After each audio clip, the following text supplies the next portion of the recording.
أعوذ بالله من الشيطان الرجيم. بسم الله الرحمن الرحيم. الحمد لله المتجلي لعباده من أفق الألباب، المجلي عن مراده بمنطق السنة والكتاب، الذي نزه أولياءه عن دار الغرور وسمى بهم إلى أنوار السرور.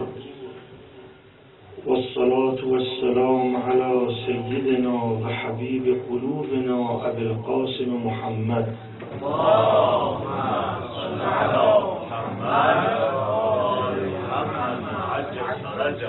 وعلى أهل بيته الطيبين الطاهرين. إن يوم الحسين أسبل دموعنا.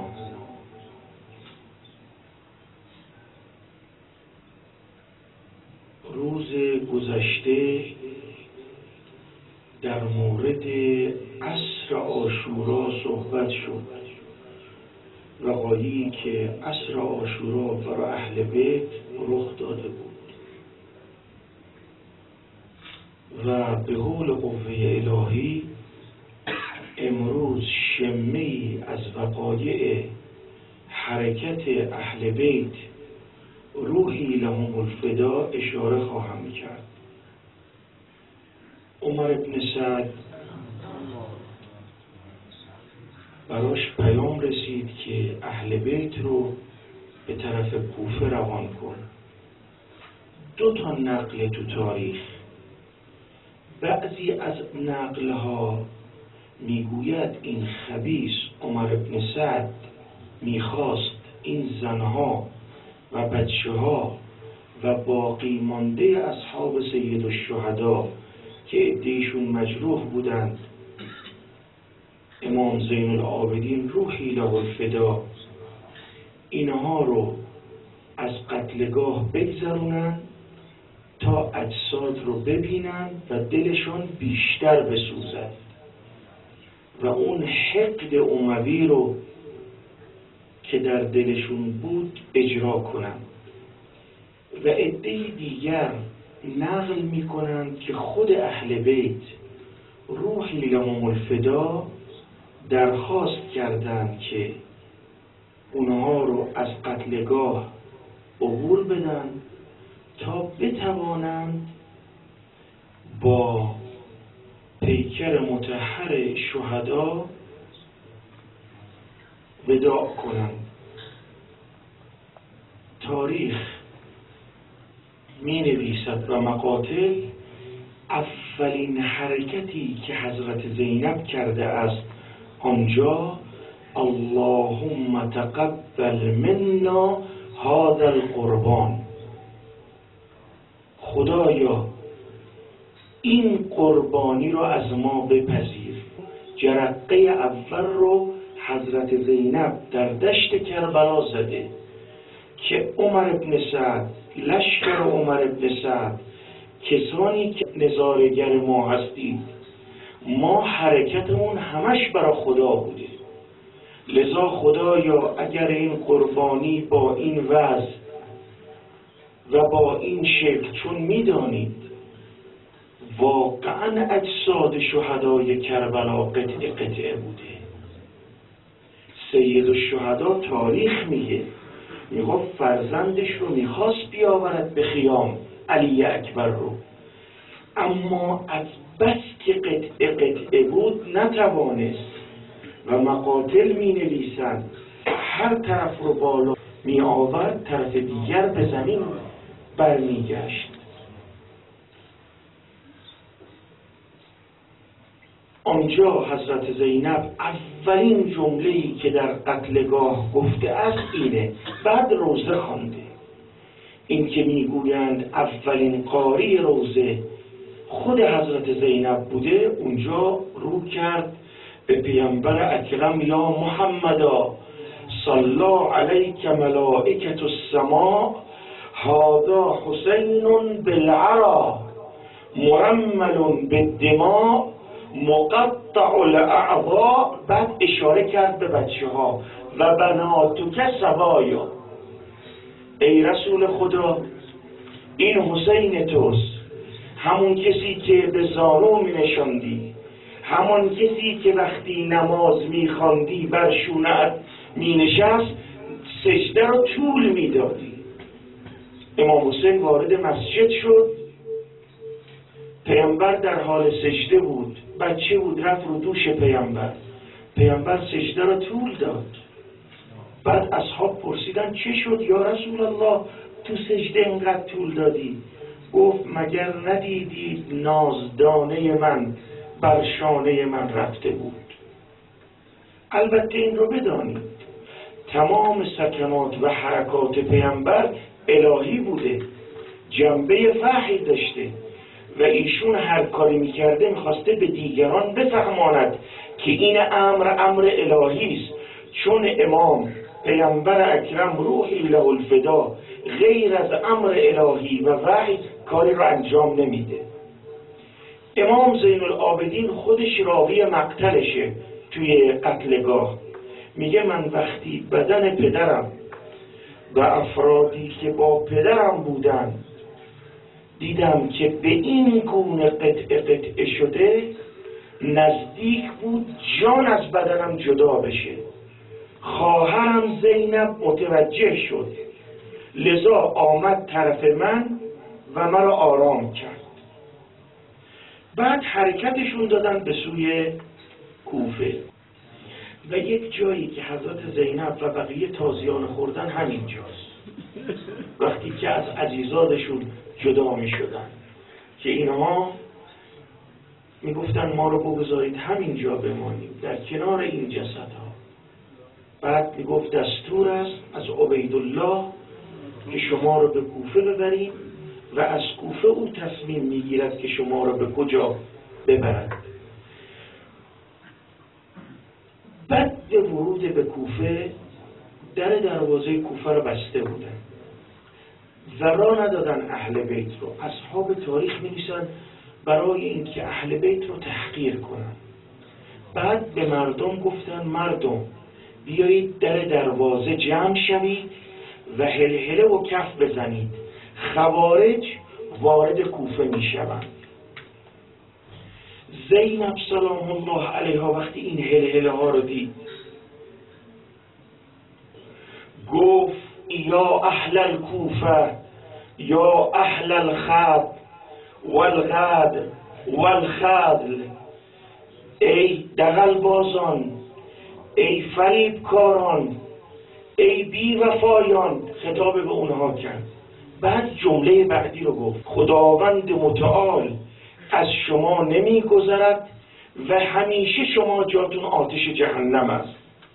اتبکون اخی، حالا ما رو نگاه میکنید، شادی میکنید با نگاه به این بچه ها و طریقه لباس بچه ها و طریقه حرکت بچه ها، خنده هاتون، کفهاتون به گریه تبدیل شد. برای کی گریه میکنید؟ برای برادرم. فبکو فانکم الاحریاء بالبکا، شایسته گریه شمایید، گریه کنید.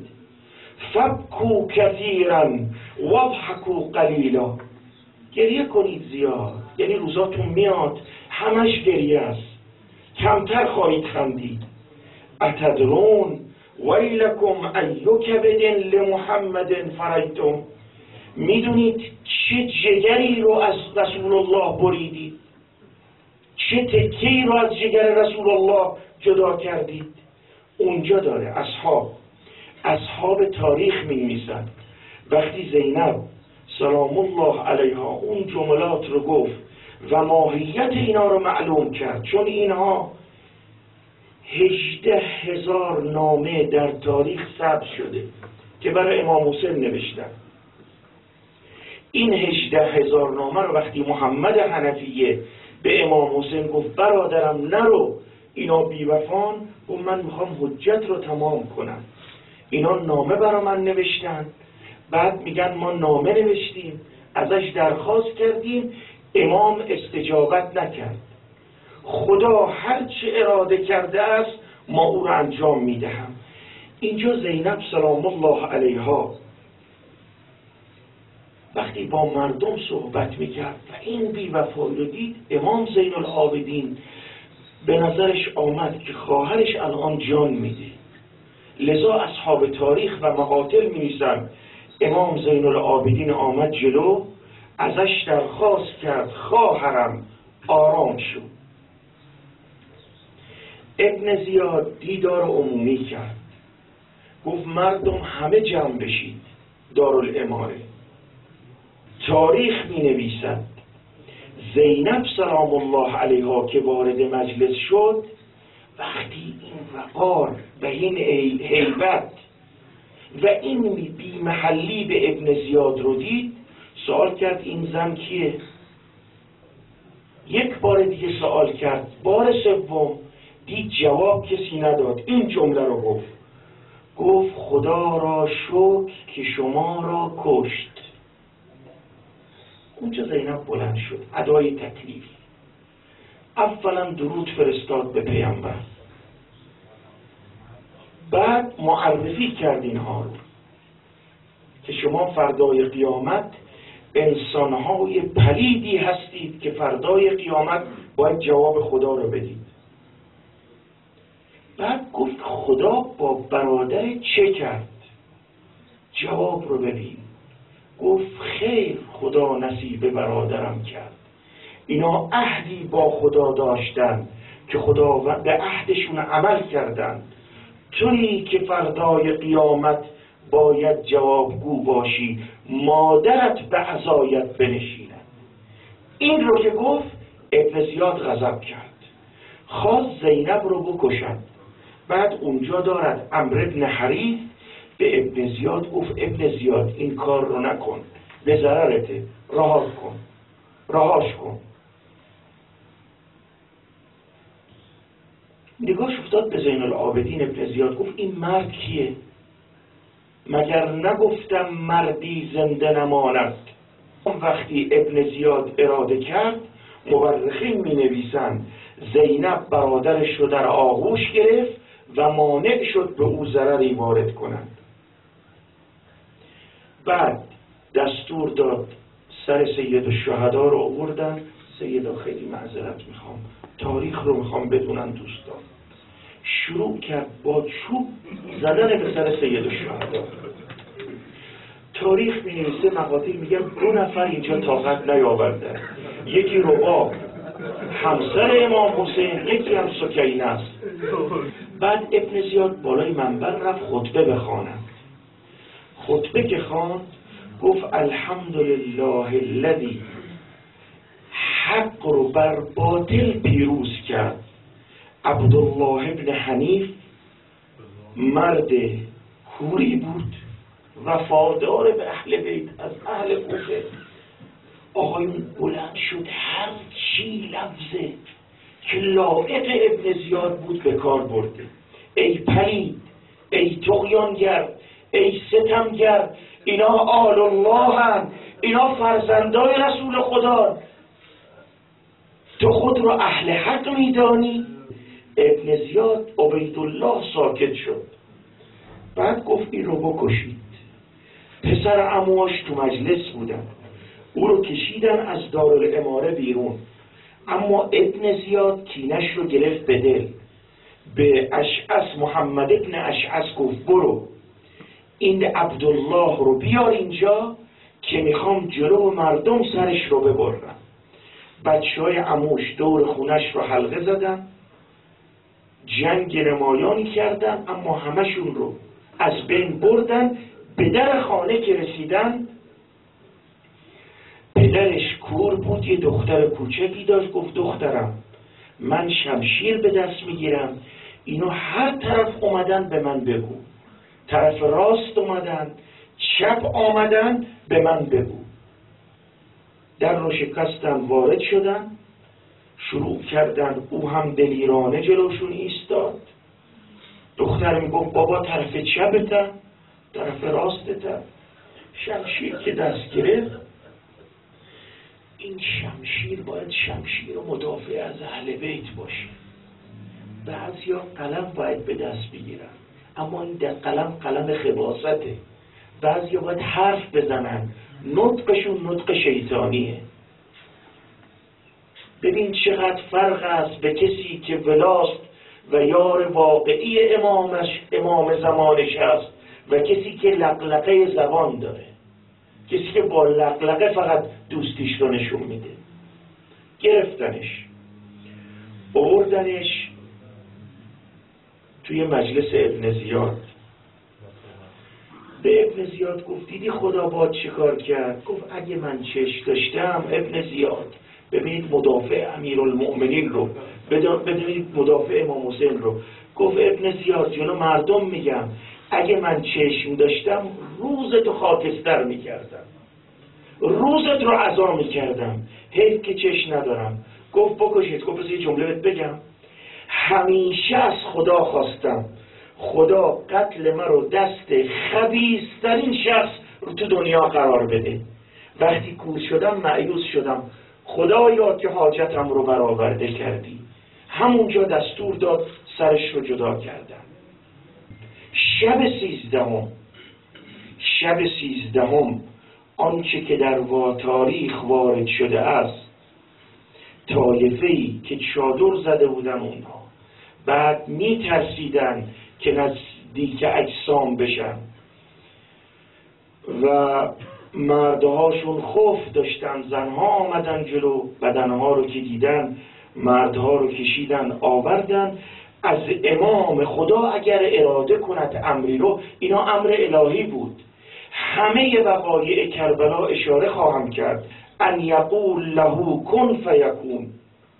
علامه مجلسی نقل می کند که بعضی از مورخین از امام رضا نقل کردند که اصحاب دوربر امام رضا بودند، از امام رضا سوال کردند امام زین العابدین که نبود، شما خاندان اهل بیت میگویید که امام معصوم رو دفن میکنند.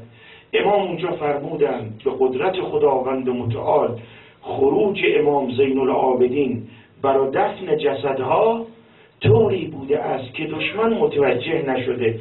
اذا اراد شیئا، خدا اگر اراده کنه، و اون اراده خدا بوده. حر ابن یزید ریاحی وقتی به زمین خورد و آمدن سرش رو جدا کنن، این قبیلش نگذاشتن. امام زین العابدین 2 چاله کند، یکی اصحاب رو دفن، یکی بنی هاشم رو، 2 قبر هم که یکیش بر امام حسین علیه السلام. بعد اون جمله معروف رو با دست نوشت، این قبر کسیست که لب تشنه او رو شهید کردم. یه داستانی دارد این حر، چون میدانید سید الشهدا وقتی که شهدا به زمین می افتادن، بعضی ها رو بالا سرشون میرفت، از جمله حر. چون حر واقعش مختلفه، تا مدتی هم مردم زمزمه میکردن در مورد عاقبت به خیری حر که آیا خدا توبش رو قبول کرد نکرد. این مخالف کلام امام حسین، یقینا خدا توبش رو قبول کرد. شاه اسماعیل صفوی وقتی رفت بغداد، شنید مردم بغداد زمزمه میکنند در مورد این که آیا خداوند متعال حر رو بخشید یا نه. دستور داد که قبر رو بشکافید. اگر البته این واقعه رو من فقط در کتاب اون انوار النعمانیه مال جناب سید نعمت الله جزائری دیدم، جای دیگه این مسئله رو ندیدم. اما بعد یه قرینه پیدا کردم، مرحوم ماماغانی توی رجالشون این رو ذکر کردن که قبر حر شکافته شده. حالا این از کجا بوده؟ منبعش همین جاست که همین موردی است که براتون نقل کردم. قبر رو که شکافتن دیدن جسد سالم است. امام حسین یک پارچه رو بسته رو پیشانی حر. این شاه اسماعیل به آنهایی که قبر رو شکافته بودن گفت که این دستمال رو باز کنید، ما تبرک ببریم. دستمال رو که باز کردن حسب نقل خون جاری شد. هر کار کردن خونبند نیامد. لذا اطرافیان گفتن شاه اسماعیل دستمال رو برگردون، این دستمال مزد حر روز قیامت. همینطور که فاطمه زهرا با لباس خونین محشر حاضر می شود، یقینا حرم با این دستمال حاضر میشه. سرهای شهدای کربلا رو اقوال مختلفه. بعضیا در نجف میدانند کنار مرقد امیرالمؤمنین، بعضیا در شام میدانند در 2 نقطه، بعضیها قائلند در فلسطین است، بعضیها قائلند در مصر است. آنچه که به نظر میاد حرف درستی و بزرگانی چون شیخ صدوق، مرحوم سید مرتضی، ابی نمای حلی، سید ابن طاووس، شیخ بها، علامه مجلسی نقل کردن، میگویند اهل بیت 40 که به کربلا برگشتن سرها رو ملحق کردن به بدنها. شما بگید ببینم چرا 40 زیارتش مستحبه؟ چرا زیارت مخصوصه داره؟ اون آقایونی که خدا رحمت کند، اون آقایونی که تلاش کردن فعالیت کردن که بگن این اهل بیت همون 40 اول به کربلا برگشتن، اینا درک کردن عمق فاجعه رو. شما بدانید اهل بیت کربلا رو نمیخواستن ترک کنن، این یک. دوماً اینا انقدر دلشون برای عزیزاشون سوخته بود و دلتنگ بود که چندین بار اراده برگشت کردن و این طبیعیه. البته اینا علاوه بر اون احساسات یه تکلیف الهی هم داشتن، لذا این زیارت 40 قرینه است که اینا 40 سید الشهدا برگشتن. و اونجا دارد که وقتی که عبیدالله اینها رو چند روزی نگه داشت در کوفه، نامه‌ای نوشت به یزید که یزید من با اینا چیکار کنم؟ یزید جواب داد که اینها رو با اون زن و بچه و غنائمی که ازشون دریافت کردید همراه با سرها بفرست شام. اولین بار که وارد شدن به شام، یه پیرمردی آمد جلو، خطاب به زین العابدین: الحمدلله الذی قتلکم و مکن الامیر علیکم. خدا را شکر که کشته شدن و امیر ما، که اشاره به اون ملعون یزید میکرد، خدا این امکان رو بهش داد که مسلط شود. بهش گفت من به حرفات گوش دادم، اجازه میدی یه سوال ازت بکنم پیرمرد؟ تو قرآن خواندی؟ گفت بله، قرآن رو هر روز زمزمه میکنم. الا المودة فی القربا رو میدونی کیان؟ و ذی القربا حقه میدونی کیان؟ ذی القربای در قرآن میدونی کیان؟ این آیه تطهیر انما یرید الله لیذهب عنکم الرجس اهل البیت و یطهرکم تطهیرا رو خوندی؟ گفت بله. گفت میدونی اینا رو کیان؟ گفت بله، اینا بچه های رسول خدا. گفت من زین العابدینم، بچه امام حسنم. گفت تو زین العابدینی، فرزند امام حسینی. آقا جون به من گفتن خوارج وارد شام میشوند.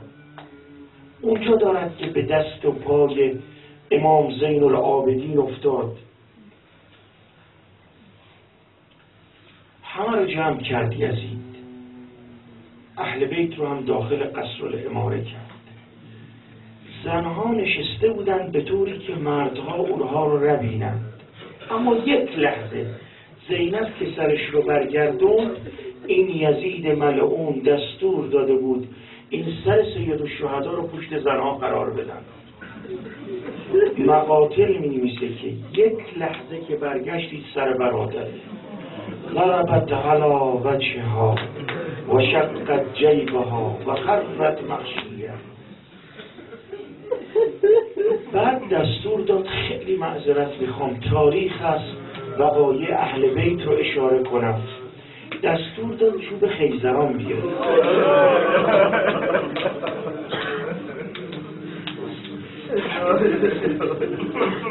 ابو برره اسلمی میگه من نشسته بودم دیدم شروع کرد چوب زدن به دولب سید. صدا زدم یزید بردار دستت رو، به خدا قسم خودم دیدم که رسول خدا دولبش رو برای این لب قرار میداد، او رو میبوسید، او رو میبویید. این قیصر روم در همون مجلس بوده. اجازه بدید این رو هم بگم وارد مجلس مصیبت بشه. این قیصر روم رو رؤسای بزرگ شهرها رو دعوت کرده بود، کشورها رو، برای اینکه حاضر بشن در مجلسی که اهل بیت رو جمع کرده. این قیصر روم وقتی که دید آقایون خیلی معذرت میخوام، این چوب خیزران رو میزنه، بعد شروع کرد خیلی معذرت میخوام شراب ریختن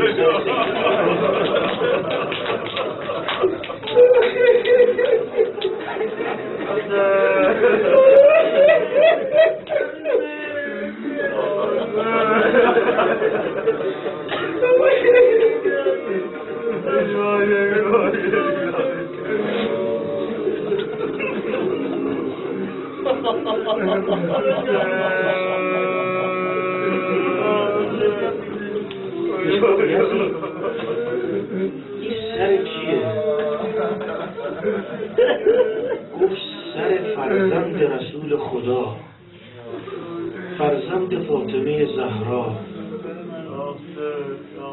گفت خدا تو رو لعنت کنه، من از احفاد پیامبر داوودم، حضرت داوودم، مردم از زیر پای من خاک برمیدارن، با اینکه قرنهاست فاصله است با من و حضرت داوود، به توتیای چشمشون قرار میدن خاک رو، بعد تو وایسادی اینجا این کارها رو با سر ذریه رسول خدا انجام میدی. خیلی زیادی ناراحت شد، گفت بکشید این رو. گفت بذار یه جمله بهت بگم، صبر کن. من خواب دیدم رسول خدا رو و به من بشارت بهشت رو داد و من این روز رو حساب نمی کردم، دستور داد به قتل رسوندنش. مناظر و وقایعی که برای اهل بیت رخ داد خیلی دردناک بود.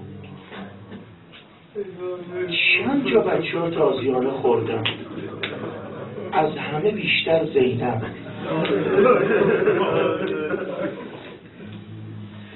وای بر آنان که آل مصطفی را می زدن، در میان شعله ها ریحانه ها را می زدن.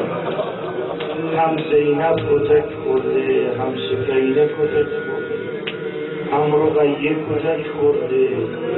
در میان دختران او خیل زنها بیشتر کتکی میخورده. عمه سادات ناموس خدا را میزد. نیمه شبی بود، رقیه‌ای بود، فرزند سید شد. بهانه بابا گرفته، میدانید دختر کوچک به بابا خیلی علاقه داره، بهانه گرفت. اون ملعون سوال کرد صدای کیه؟ گفتم دختر سید الشهداست. بهانه پدر رو میگیره، گفت سر بابا رو براش ببرید. عمه جان من که غذا درخواست نکرده بودم، من که طعام درخواست نکرده بودم. وقتی اون ستار رو برداشتن، دختر نگاه به صورت کرد، بابا جان سرت رو کی از قدر جدا کرد؟ بابا جان کی محاسنت رو خونی کرده؟ اصحاب مقاتل میگن از بس که سجده زد، سر رو در بغل گرفت، جانش رو تسلیم خدا کرد. این منظره سختی بوده برای زینب، برای بچه ها خیلی سخت بوده. نمیدونم اصحاب مقاتل ذکر نکردن این بچه رو چگونه از سر بابا جدا کرد، اما یه منظره دیگه هم هست تو خود کربلا رخ داده. وقتی رقیه‌اش آمد با باباش خداحافظی کنه، امام حسین یه نگاه جاسوسی به حضرت زینب کرده. اصحاب مقاتل می‌نویسن این نگاه معناش اینه: خواهرم این دختر رو از من جدا کن، طاقت دیدار فرزند رو این گونه ندارم.